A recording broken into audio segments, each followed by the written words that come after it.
2,000 years ago, Rome perfected a punishment designed to break the body and shame the soul: crucifixion.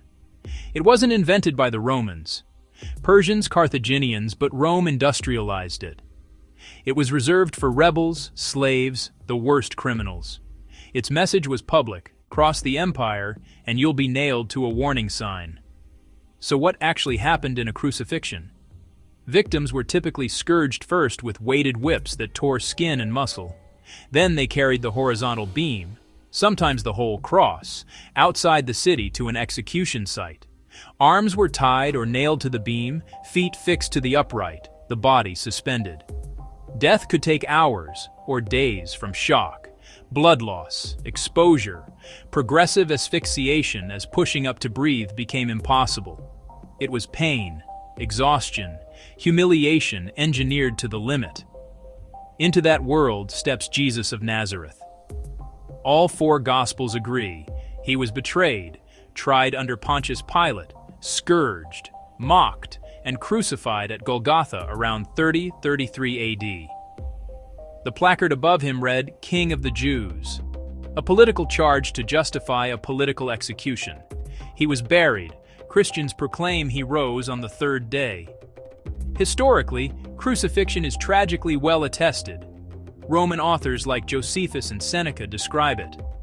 Archaeology gives us rare but compelling evidence, like a 1st century heel bone pierced by an iron nail found near Jerusalem.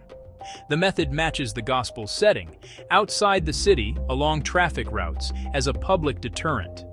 Why is Jesus' crucifixion so significant to biblical history? Because Scripture frames it as the turning point of God's redemption.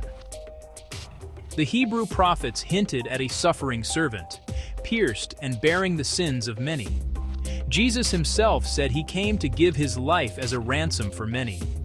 On the cross, Christians believe justice and mercy meet. Sin is taken seriously, and sinners are offered forgiveness.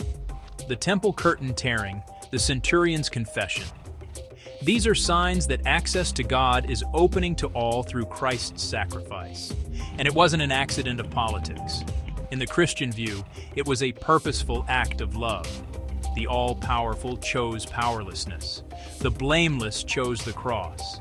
That's why the cross, an instrument of terror, became the world's most recognizable symbol of hope. So what do we do with this? First, remember, the physical agony was immense, but the spiritual meaning is even greater. Second, respond with gratitude. If you follow Jesus, let the cross shape your day. How you forgive, how you serve, how you love. If you're exploring faith, start with this question. If the cross is true, what does that say about your worth to God? If this helped you understand the crucifixion, its history, its horror, and its hope, like this video, subscribe for more fact-led faith content, and share it with someone who needs encouragement today. Thanks for watching, and be grateful to Christ for his sacrifice.